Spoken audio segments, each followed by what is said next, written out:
Bonsoir et bienvenue dans Mallard en liberté sur i24 News. Aujourd'hui, mon invité est Manuel Valls, ancien Premier ministre. Il publie un livre intitulé « Zemmour, l'anti-républicain ». Nous allons nous entretenir avec lui dans un instant, mais tout d'abord, son portrait.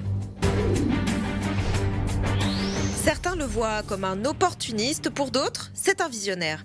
Ce qui est sûr, c'est que Manuel Carlos Valls, né en 1962 à Barcelone, ne laisse personne indifférent. C'est en France que grandit le jeune Manuel, qui, dès l'âge de 17 ans, s'engage en politique au sein du mouvement des jeunes socialistes et devient très vite l'un des conseillers de Michel Rocard. En 1982, au terme de 18 mois de procédure, ce fervent supporter du FC Barcelone obtient la nationalité française. Il a alors 20 ans. Et c'est cette même année qu'il réalise son premier passage télévisé sur France 3. Le premier souci des jeunes, c'est le travail. À quoi sert l'école si elle débouche sur le chômage? Tour à tour attaché parlementaire, délégué ministériel puis chargé de la communication du cabinet de Lionel Jospin jusqu'en 2002, c'est à ce dernier que Manuel Valls doit son ascension politique.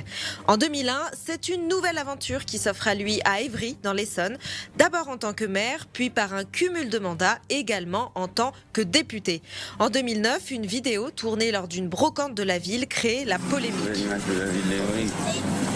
Quelques blancs, quelques white, quelques blancos. En 2012, Manuel Valls est nommé ministre de l'Intérieur dans le gouvernement de François Hollande, alors fraîchement élu. 2 ans plus tard, il accède au sommet du gouvernement. Manuel Valls devient Premier ministre. En 2016, il présente sa démission pour se consacrer à la primaire de la gauche en vue de l'élection présidentielle.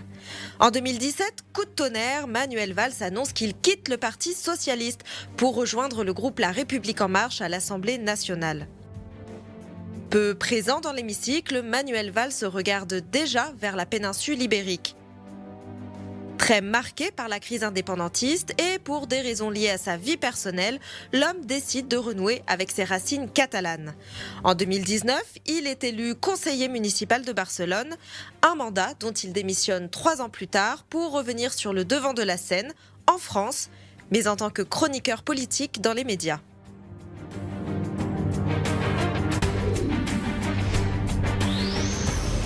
Monsieur le Premier ministre, tous les événements qui se produisent sous nos yeux nous amènent à constater que l'ordre mondial issu de 1945, avec domination américaine, est devenu caduc. Alors, est-ce que cela vous inquiète et comment voyez-vous ce nouvel ordre mondial qui est en train de se dessiner? Bon, c'est un fait. Et au fond, peut-être qu'en effet, on n'a pas tiré suffisamment les conséquences de ce qui s'est passé à partir de 1989, c'est-à-dire un ordre mondial basé sur les 2 blocs issus de Yalta, et cela a changé, plus la globalisation économique, plus le retour des nationalismes, des grands empires. Donc en effet, cela a changé, a bouleversé l'ordre mondial et aussi l'ordre des puissances économiques, politiques et militaires. Donc oui, nous sommes dans un monde instable, nous rentrons dans une nouvelle ère, donc il y a forcément une inquiétude, et puis le monde d'aujourd'hui est forcément inquiétant. Il y a entre le risque nucléaire, le risque climatique, le risque terroriste, les grandes crises, la pandémie, il y a de quoi être inquiet, mais enfin il faut y faire face surtout. On va y revenir dans quelques instants. Alors, je veux dire, l'Amérique de Joe Biden, dont on a tant parlé, à mon avis, n'est pas fiable, pas plus que ne l'était celle de Donald Trump, imprévisible. Aujourd'hui, l'Amérique, on le voit, et vous y faisiez un petit peu allusion à l'instant, se retire des affaires du monde au Moyen-Orient, en Europe. Elle laisse la Chine et la Russie combler le vide. N'y a-t-il pas là un grand danger? Il y a à la fois un danger, mais il faut en tirer surtout des leçons. C'est un mouvement, vous le savez mieux que quiconque, les courants isolationnistes en Amérique ont toujours existé. Mais depuis pratiquement une vingtaine d'années, il y a ce retrait. De mon point de vue, il y a une date très importante, un fait majeur, c'est quand Obama, à la dernière minute, décide de ne pas frapper les sites stratégiques du régime de Bachar en 2013. En 2013. À la fin de l'été 2013, il avait dit lui-même que si il y avait des lignes rouges, c'est-à-dire l'utilisation de produits chimiques contre les populations civiles, les avions français avaient décollé, le président de la République nous avait réunis, j'étais ministre de l'Intérieur, parce que c'était un moment clé, un moment important, et à la dernière seconde, Obama l'appelle et lui, je me rappellerai toujours du visage de François Hollande, c'est un moment grave, qui se rend compte que nous n'allons pas frapper les sites stratégiques. Quelques jours avant, la Chambre des communes, le Parlement britannique, n'a pas donné l'autorisation à David Cameron de participer à cette opération. Et là, cela sonnait à la fois comme un signe de faiblesse, et les Chinois et surtout Vladimir Poutine en ont profité pour ce qui le concerne en Syrie et en Ukraine, nous l'évoquerons, mais pour l'Europe, ça a été un moment particulier. Donc, oui, l'Amérique est essentiellement tournée vers l'Asie. Sa grande préoccupation, c'est la confrontation avec la Chine au cours du XXIe siècle. Donc nous, Européens, sans abandonner cet allié, évidemment, qui est encore très important, et puis nous partageons des valeurs démocratiques, mais ça pose, en effet, toute la question de la stratégie européenne et quels sont, au fond, nos intérêts stratégiques et vitaux. Et qu'est-ce que nous devons, nous, Français et Européens, défendre avant tout. Alors, face à l'intransigeance et même ce que j'appellerais le diktat que Vladimir Poutine affiche sur l'Ukraine, on est en pleine actualité, sans parler de son encouragement à étouffer dans le sang le soulèvement populaire auquel on vient d'assister au Kazakhstan, les États-Unis, l'Europe, l'Occident, dans son ensemble, peuvent-ils encore trouver un modus vivendi avec Poutine? Avec Vladimir Poutine, je l'ai un peu rencontré, pas autant évidemment qu'un président de la République, mais j'ai une conviction. C'est le rapport de force qui compte. Oui. S'il y a la moindre faiblesse, il en profite aussitôt. Regardez, les Européens ont plutôt bien tenu face à la provocation utilisant les migrants de la part de la Biélorussie, avec sans doute la Russie derrière. Il fallait tenir, il fallait être ferme. Donc la fermeté, parce qu'y compris, je pense que c'est l'intérêt de la Russie de ne pas s'engager dans cette confrontation. La fermeté sur les questions diplomatiques, sur les questions économiques, sur les questions énergétiques, on parle là du gaz, elle est indispensable. Et donc là, ça nécessite une coordination, une cohérence absolue du couple franco-allemand.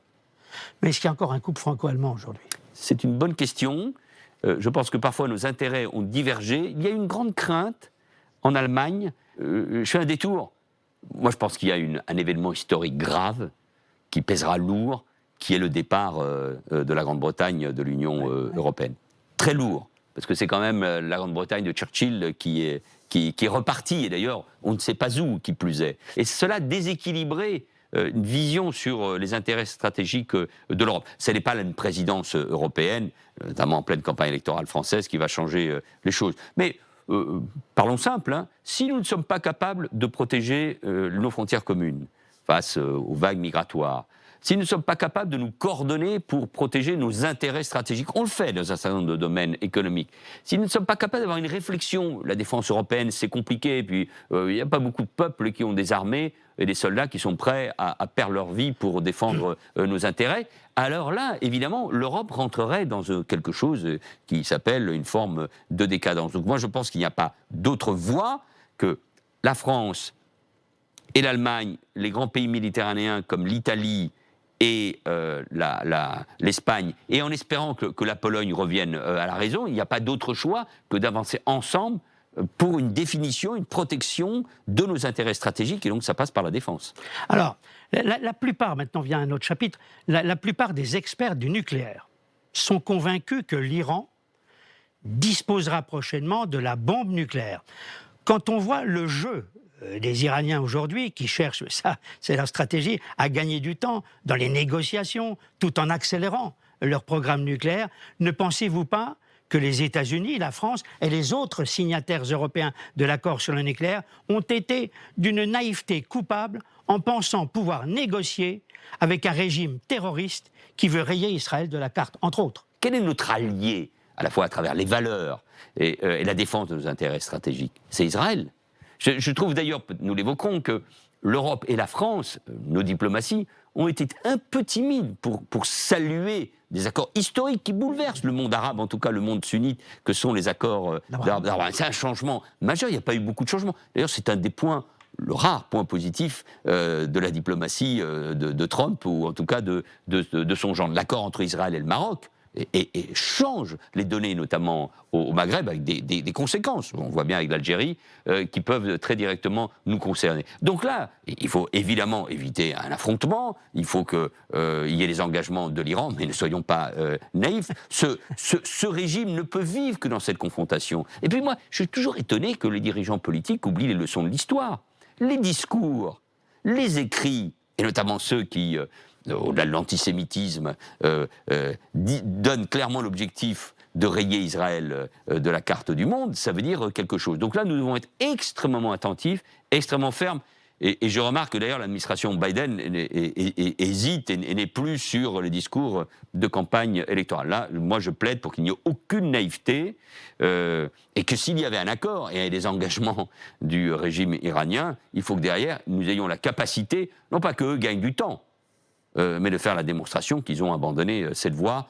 En disant ça, je n'ai pas beaucoup d'espoir de la loyauté de la part du régime iranien. Alors, la bombe nucléaire iranienne, on y revient, est-elle selon vous une menace réelle pour l'existence d'Israël, ou s'agit-il pour l'Iran, ça c'est plutôt ma façon de penser mais je peux me tromper, de s'en servir comme une assurance-vie du régime islamique, comme le fait Kim Jong-un d'ailleurs, en Corée du Nord? Excellente comparaison, vous avez raison, mais il joue sur les deux tableaux. Ni vous ni moi, en revanche, ne pouvons savoir si un jour un régime acculé, le dos au mur, pour se sauver, ne décide pas d'utiliser cette arme de manière tactique ou stratégique. On sait qu'il y a une tension permanente, notamment dans le monde du cyberespace. Mais on ne sait jamais, donc faisons très attention, parce que ça, malheureusement, ne sera qu'après qu'un dirigeant, un régime... Alors, il y a sans doute des paramètres en Iran qui sont différents de ceux de la Corée du Nord. C'est un pouvoir sans doute davantage partagé, qui fait qu'on peut penser qu'en effet, ils utilisent cela, d'abord pour garder le pouvoir, pour mobiliser leur peuple, qui est un peuple fier, nationaliste et patriote, mais on est sur la corde raide. Hein. Et ils travaillent ensemble sur le nucléaire.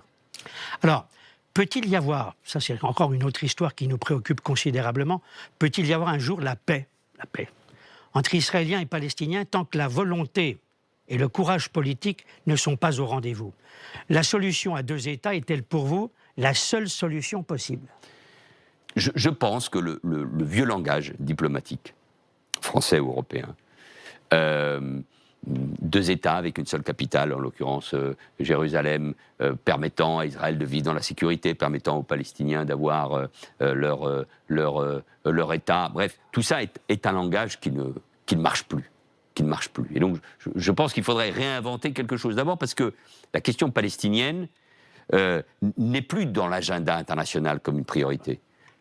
Les accords d'Abraham, au fond, d'une certaine manière, l'ont démontré. Les guerres successives en Irak et en Syrie également. Donc, il faut réinventer quelque chose. Et pour ce qui concerne le travail direct, il doit se faire au niveau des Palestiniens et des Israéliens. Moi, j'écoute avec intérêt ce que dit par exemple le ministre des Affaires étrangères israélien, sur la nécessité d'un début de dialogue, notamment sur les questions sécuritaires, c'était vrai aussi sur la pandémie, et sur le fait qu'il faudra à un moment avancer. Donc, mais il faut qu'ils dialoguent ensemble.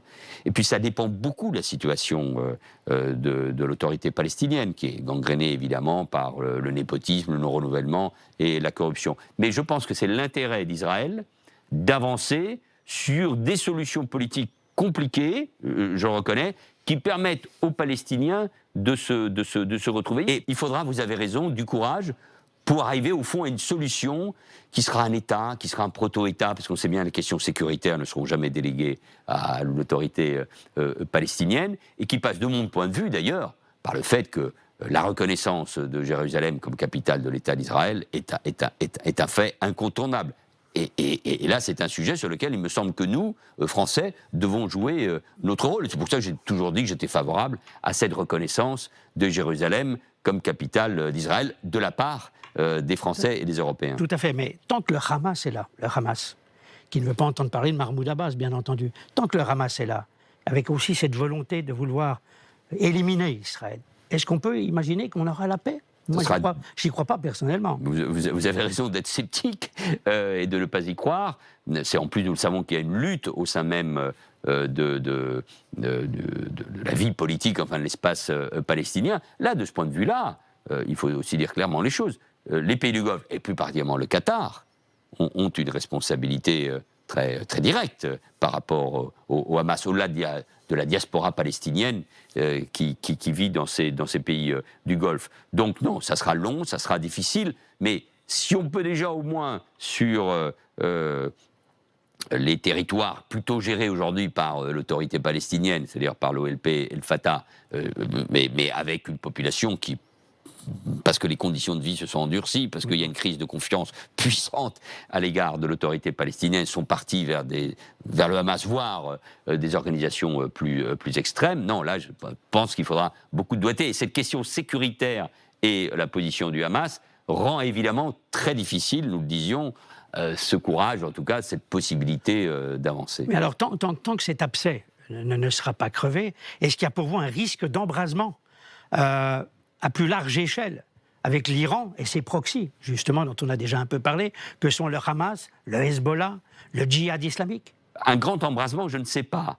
Je pense que d'abord on assistera toujours à des coups durs, à des tensions, à cette guerre des missiles qui s'abattent sur les villes israéliennes. Là on parle du Hamas, à des actes terroristes, on le voit au quotidien, des attaques au couteau contre des soldats israéliens, et ça c'est du terrorisme. Mais évidemment, dans la logique de ce que nous disions tout à l'heure, dans cette tension, cette confrontation avec l'Iran, avant même l'utilisation évidemment de l'arme nucléaire, c'est la question du Hezbollah qui est en cause. Et donc là aussi, nous devons faire très attention à ce qui se passe au Liban et au fait que cette organisation, qui est à la fois politique et militaire, est une organisation à caractère terroriste dont chacun mesure la dimension. Et je pense que, je ne sais pas si c'est un embrasement, mais cette confrontation, elle peut être là.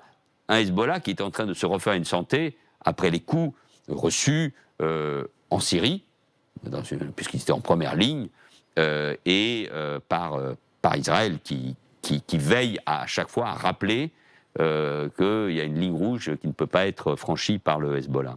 On va parler quelques secondes de la Chine. La Chine qui a signé récemment, vous le savez, un accord de partenariat militaro-économique avec l'Iran pour une période de 25 ans. La Russie, qui se veut l'allié de l'Iran et de la Syrie, sont-ils en effet une menace aujourd'hui pour le camp occidental quand on voit l'évolution de la situation globale? Je pense que la Chine est aujourd'hui à la fois dans une volonté de protection, de conforter les routes de la soie et évidemment de peser sans en plus, je dirais avec cynisme, c'est pas une question morale, mais elle se protège. Regardez ce que les Chinois ont fait avec l'Afghanistan. Au fond, on reconnaît le régime taliban. La condition, c'est 1, vous nous laissez exploiter nos usines sur place, et 2, nous ne voulons aucun soutien de votre part aux organisations islamistes, aux Ouïghours en Chine. Donc c'est d'un pragmatisme absolu, d'un cynisme total. On n'y met aucune considération sur l'islamisme, sur les valeurs, sur la femme. Bon, et donc je pense qu'ils sont plutôt aujourd'hui, y compris dans l'Iran, avec l'Iran, dans cette volonté de conforter leur espace. On va parler quelques secondes du Liban, qui se trouve dans une situation catastrophique, chaotique, à tous les niveaux. Est-ce que pour vous, le Liban est condamné à demeurer l'otage de l'Iran et du Hezbollah? À l'évidence, nous avons tous, j'ai des amis libanais, que c'est triste, qu'est-ce que ce pays est beau, quel courage ont eu les Libanais, les liens politiques, civilisationnels, religieux avec le Liban ne sont plus à démontrer avec notre culture et notre littérature. Mais ils sont pris en otage. Ils ont été pris en otage par la question palestinienne, ils sont pris en otage par le Hezbollah, et ça devient de plus en plus difficile. Et c'est pour ça qu'il fallait au moins, j'espère que les choses avancent, et le président de la République a bien agi, renouer les liens avec l'Arabie Saoudite, parce que là, sinon, le déséquilibre risquait d'être totalement au profit du Hezbollah. C'est là où la France a son rôle à jouer, l'Europe aussi, avec une politique intelligente, discrète, une présence, bien évidemment, mais je reste inquiet, comme les Israéliens le sont, parce que c'est le Hezbollah, par sa force, sa puissance, qui pèse énormément sur le destin de ce pays ami. Alors, avec le retrait progressif annoncé de l'opération Barkhane au Sahel, n'y a-t-il pas un risque de menace terroriste de la part de l'État islamique et d'Al-Qaïda au Maghreb islamique, AQMI, sur l'ensemble du Sahel, sur le Maghreb, très fragilisé, et puis sur l'Europe, bien entendu. Bien sûr, si en 2013, le président de la République, François Hollande, a décidé d'envoyer nos armées, c'était pour sauver le Mali, qui risquait non pas d'être déstabilisé seulement, mais de tomber dans les mains d'organisations terroristes. Et cette menace, elle est là, sur l'ensemble du Sahel. C'est pour cela que les Européens doivent être présents aux côtés de la France. C'est pour cela que nous devons aider. C'est difficile, vous le savez, les Africains à constituer les forces nécessaires. C'est très difficile. Mais là, nous sommes passés à une autre phase, qui est la déstabilisation de ces pays. Et je comprends parfaitement les raisons qui ont amené à lâcher, entre guillemets, Ibrahim Boubacar Keïta, le président qui avait été élu. Enfin, moi, je trouve qu'on a laissé faire un peu les choses. 2 coups d'État, et aujourd'hui, les Russes, à travers Wagner.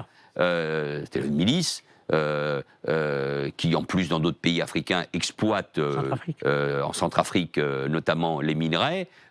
C'est du donnant-donnant. Hein. On est là, on vous protège, mais après, on exploite et on gagne de l'argent, de véritables mercenaires, avec les Russes derrière. On ne va pas se raconter l'histoire, tout le monde le sait. Là, c'est très inquiétant, parce que là, on sent bien qu'on est en train de perdre quelque chose. Et en plus, ce qui m'inquiète, c'est qu'au Burkina, au Mali, moins au Niger, il y a tout un discours sur les médias, sur les réseaux sociaux, dans les populations, contre la France, oubliant quel a été notre rôle, non pas il y a un siècle, mais là, récemment, il y a moins d'une dizaine d'années. Donc il faut qu'on y soit attentif. Je pense que nous devons rester, peut-être faut-il en revoir les modalités, la présence, les objectifs, c'est ce qui est en train d'être fait, mais partir totalement, laisser cela, me paraîtrait une faute, c'est pas ce qui est prévu d'ailleurs, stratégique, tellement nous sommes concernés directement par cette menace terroriste. Alors, Monsieur le Premier ministre, lorsque vous étiez donc Premier ministre en exercice, vous êtes apparu comme l'un des très rares, je dis bien, hommes politiques,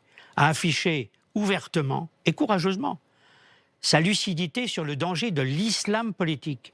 Iriez-vous jusqu'à dire aujourd'hui que la France, l'Europe, sont menacées par cette poussée de l'islam radical? Oui, et à différents niveaux. D'abord, avec la défaite de Daesh, de l'État islamique, à la fin de ce qu'ils avaient proclamé le califat, il y a forcément une réorganisation de ces organisations terroristes et de leurs objectifs. Et Hugo Micheron, par exemple, qui est un des spécialistes de ces questions-là, dans un livre, sa thèse, explique très bien que le long terme est revenu et que l'objectif de toutes les organisations de cette nébuleuse, les gens passent de Al-Qaïda à l'État islamique, enfin tout ça n'est pas aussi organisé qu'on peut le penser, mais c'est l'Europe. Ce sont les communautés musulmanes issues de l'immigration qui sont en Europe, parce que là, c'est un élément stratégique pour eux, pour diviser, pour casser, pour créer les conditions d'une confrontation sur le territoire européen, à travers ceux qui aujourd'hui sont en prison, se radicalisent. Donc il y a en effet une menace à la fois extérieure, il y a cette menace intérieure issue de nos propres populations, et donc le fait de combattre l'islam politique, les frères musulmans, les salafistes, les liens politiques et financiers avec l'étranger, c'est le cas notamment à travers les frères musulmans, de mener une bataille sur les réseaux sociaux, de bien aider les musulmans français, donc européens, pour pas qu'on les confonde avec l'islam politique, même s'il y a un débat au sein de l'islam qui n'est pas que français, européen, mais qui est mondial, on voit bien que c'est un enjeu de civilisation, c'est un enjeu de société qui est majeur, parce que ça va se jouer, évidemment, ailleurs, évidemment au Proche et au Moyen-Orient, ou dans des pays comme l'Indonésie, ça va se jouer en Afrique et au Maghreb. C'est pour ça que là aussi, nous avons des alliés comme le Maroc qu'il faut tenir bon là-dessus, mais ça va se jouer beaucoup en Europe, parce que c'est là où il y a les plus grandes faiblesses possibles. En passant au peigne fin, ça c'est mon côté très optimiste, en passant au peigne fin de l'actualité mondiale, est-ce que vous n'avez pas le sentiment qu'on a sur la table tous les ingrédients d'un troisième conflit mondial? C'est ça votre optimisme. Quand vous êtes pessimiste, je ne sais pas ce que vous nous promettez. L'arrivée d'une météore sur la planète comme un dernier film magnifique et hollywoodien nous le promet. Je pense que les formes de conflit seront différentes, mais on n'est évidemment jamais à l'abri d'une attaque terroriste nucléaire. On n'est jamais à l'abri d'une dérive d'un État, type Corée du Nord ou Iran, vous l'avez démontré. Je pense que les grandes puissances ont cette capacité de maîtrise encore aujourd'hui. Je pense évidemment à ceux qui ont l'arme nucléaire. On n'est jamais à l'abri d'une tension puissante entre le Pakistan et l'Inde, avec en plus un pouvoir religieux en Inde, dans une confrontation entre l'hindouisme et l'islam, qui me paraît extrêmement périlleux. C'est un des éléments de la politique du Premier ministre Modi qui parfois est inquiétante. Donc il y a tous les ingrédients d'une succession de crises économiques, pandémiques, climatiques, terroristes, qui évidemment doit nous amener à utiliser le dialogue, mais aussi à ce que nos intérêts de puissance, la France, mais l'Europe, dans la mesure du possible, se fassent fort entendre. Et il faut choisir à chaque fois nos alliés, l'Amérique du Nord, cela va de soi, Israël, le Maroc, et à chaque fois définir nos stratégies. De ce point de vue-là, la France a un rôle à jouer, parce que dans le dialogue, avec la Chine ou avec la Russie, elle a quand même toujours son mot à dire, mais sans naïveté. Monsieur le Premier ministre, merci d'être venu à Mallard en Liberté. C'était un plaisir de vous entendre. Alors c'est vrai, on n'a pas parlé de politique intérieure aujourd'hui. Tant mieux. Mais quand même, je vais quand même signaler la parution de votre livre, Manuel Valls, Zemmour l'anti-républicain, aux éditions de l'Observatoire. Je crois que vous aurez beaucoup de lecteurs en cette période électorale très agitée. Oui, il faut savoir que pensent, que disent des candidats et ce qu'ils représentent comme idée dangereuse. Voilà, merci encore. Et c'était important de vous entendre sur la politique étrangère, ce qui est rare pour les premiers ministres, on ne les entend jamais là-dessus. Merci de m'en avoir donné l'occasion. Merci à vous. Et à très bientôt à nos téléspectateurs de i24 News.